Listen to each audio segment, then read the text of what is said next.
अस्सलामुअलैकुम, नमस्ते, सत श्री अकाल मेरे प्यारे भाई, कैसे हैं। आज अपनी वीडियो का आगाज़ एक गुड न्यूज़ से करूंगा। गुड न्यूज़ ये है कि मेरा एक यूट्यूब का सब्सक्राइबर जिसके वीज़ा रिक्वेस्ट लेटर मैंने ख़ुद बनाया, उनकी आइटनरी मैंने ख़ुद बनाई, एप्लीकेशन फॉर्म ख़ुद मैंने उनकी फ़िल की थी, अल्हम्दुलिल्लाह उनका आज वीज़ा इशू हो गया है। बेसिकली वो बैंकर हैं, 44 टू 45 डेज़ में आज उनका वीज़ा है। तो आए उनकी बात सुनते हैं। अस्सलाम वालेकुम मुर्ज़ा भाई, कैसे हैं? खैरियत से हैं? मुर्ज़ा भाई अल्हम्दुलिल्लाह मेरा जो फैमिली के लिए साथ मैंने वीज़ा अप्लाई किया था, मेरी बेगम का, मेरे बच्चों का आज वीज़ा लग कर आ गया है और अल्हम्दुलिल्लाह 45 डेज़ लगे हैं इसके अंदर प्रोसेस में। मेरा वीज़ा आज मुझे रिसीव हो गया है और बहुत बहुत शुक्रिया आपका। आपने बहुत गाइड किया, बहुत हेल्प करी, आपका बहुत शुक्रिया। अल्लाह आपको खुश रखे। बाकी जो मेरी ट्रैवल हिस्ट्री थी वो टर्की की थी लास्ट ईयर, और मेरी बैंक स्टेटमेंट जो मैंने शो करी थी वो 20 लाख रुपए शो की थी। बाकी जो मेरी जॉब है वो तो एक प्राइवेट बैंक में जॉब है, तो एक वो लगी बंदी सैलरी आती है, तो वो सारी स्टेटमेंट में शो हो रही थी। जो मेरे प्यारे भाई स्पेन का वीज़ा अप्लाई करना चाहते हैं वो एक बात जहन नशीन कर लें, होटल बुकिंग और एयरलाइन टिकट कंफर्म मत दीजिए। मेरे पास यहाँ मोबाइल में लाइन लगी हुई है उन लोगों की जो कि अपनी होटल बुकिंग कंफर्म किया, जिन लोगों ने, और अपना एयरलाइन टिकट कंफर्म किया, पेड किया। उसके बाद अब वो पिछले कोई 10 से 15 दिन से वो अपनी एयरलाइन टिकट को एक्सटेंड कराते जा रहे हैं। अपनी होटल बुकिंग उनकी ख़राब हो गई है, इसमें उनके बहुत नुकसान हो रहा है, पैसे ज़ाया हो रहे हैं, क्योंकि कुछ नहीं पता वो लोग कितना दिन ले रहे हैं। आज 90 दिन वाला भी मेरे पास यहाँ मौजूद है।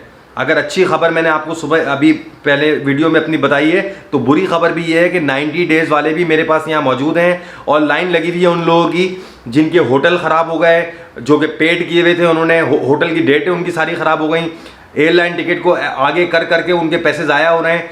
तो नो प्रॉब्लम है, अगर आप सिंपली उनको अपनी रिजर्वेशन भी दिखा देंगे तो उससे भी वीज़ा लग जाता है, ठीक है।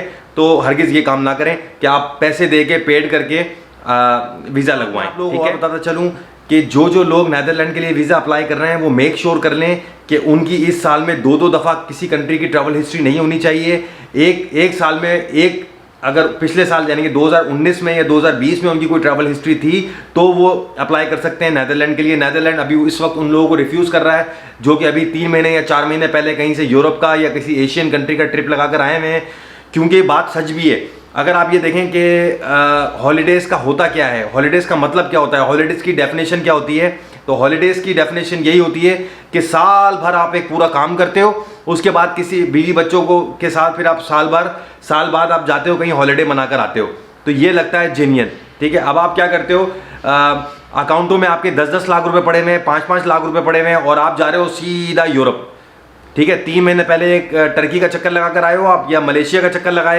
कर आए हो, या थाईलैंड का चक्कर लगा कर आए हो और आप सीधा आप निकल रहे हो यूरोप।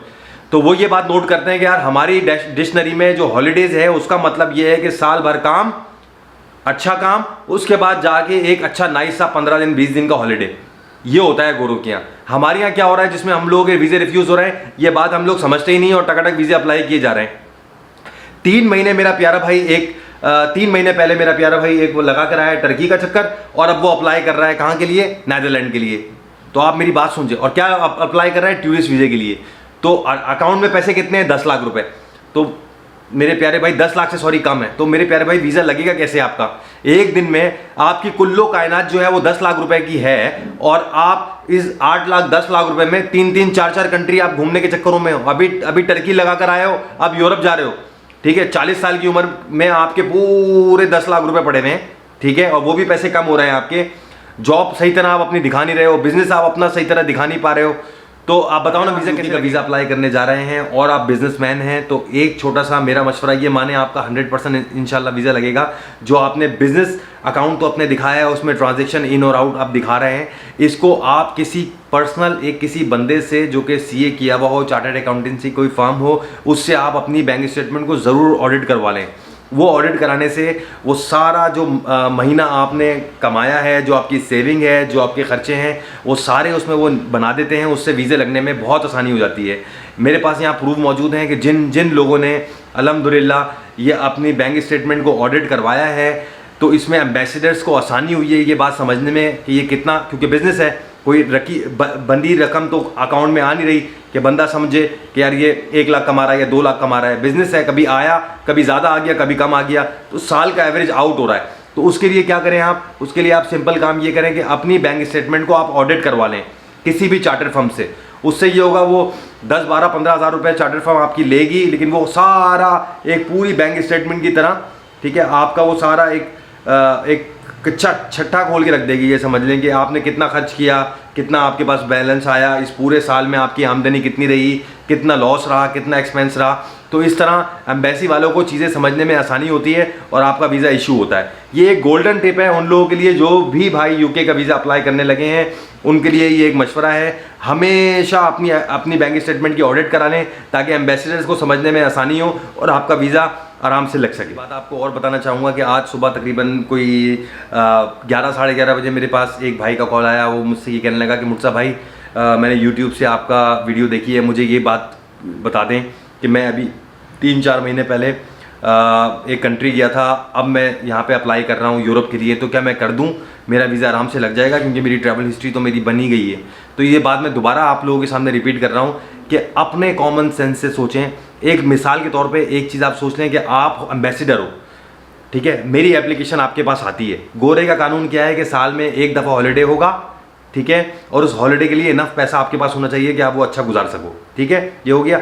अब आप एक मिनट के लिए सोच लें कि आप एम्बेसडर हो, मैं आपके पास वीज़ा लेने के लिए आया हूँ, मैंने अपनी एप्लीकेशन आप लोगों को दी है, उसमें एप्लीकेशन में मेरी 7 लाख रुपए बैलेंस आ रहा है, ठीक है, जो कि मेरी उम्र 35 साल है, पूरी ज़िंदगी में मेरे 7 लाख रुपए मेरे पास बैलेंस आ रहा है। FBR टैक्स रिटर्न्स मेरे पास है नहीं, कोई टैक्स रिटर्न्स में जो हैं भी जिनके पास, तो उनके असासे शो नहीं हो रहे, स्ट्रॉन्ग टाइज आ नहीं रही, यानी कि साफ लग रहा है कि मैं खुशहाली के हालात में नहीं हूँ, ठीक है। अब आप एम्बेसडर हैं, आप मुझे बताएं कि इस साल 7 लाख रुपए बैलेंस है मेरा, और मैं सिर्फ गया हूँ 3 महीने 4 महीने पहले, कहाँ, टर्की से मैं 4 महीने वापस आया हूँ, मैंने काम ज्वाइन किया है, और अब 4 महीने बाद मैं जा रहा हूँ स्पेन। तो आप मुझे फैसला करके नीचे कमेंट बॉक्स में बताएं, क्या आप मुझे वीज़ा इशू करेंगे जब मैं आपको अपनी प्रोफाइल दूंगा और मैं ये बताऊंगा कि 7 लाख रुपए मेरे बैंक अकाउंट में है, मैं अनमैरिड भी हूँ, ठीक है, 35 साल मेरी उम्र है, जॉब भी मेरी पक्की नहीं है, 40 हज़ार रुपये मैं महीना कमा रहा हूँ। तो क्या एम्बेसडर आप मुझको वीज़ा देगा, या वो ये सोचेगा कि यार ये इसको एकदम हौला कैसे पड़ गया, कभी तो ये पूरी 35 साल की ज़िंदगी में कहीं जा नहीं रहा था, ठीक है, अब इसने क्या किया, ये पिछले 3 महीने पहले ये टर्की का चक्कर लगा के आया है, अब इसको ख्वाहिश हो रही है जाने की स्पेन। तो क्या ये जेन्युइन केस लगता है? प्लीज़ मुझे कमेंट बॉक्स में ज़रूर बताइएगा, आपके कमेंटों का मैं इंतज़ार करूँगा। अपना बहुत ख्याल रखें, मिलते हैं इंशाल्लाह अगली वीडियो में।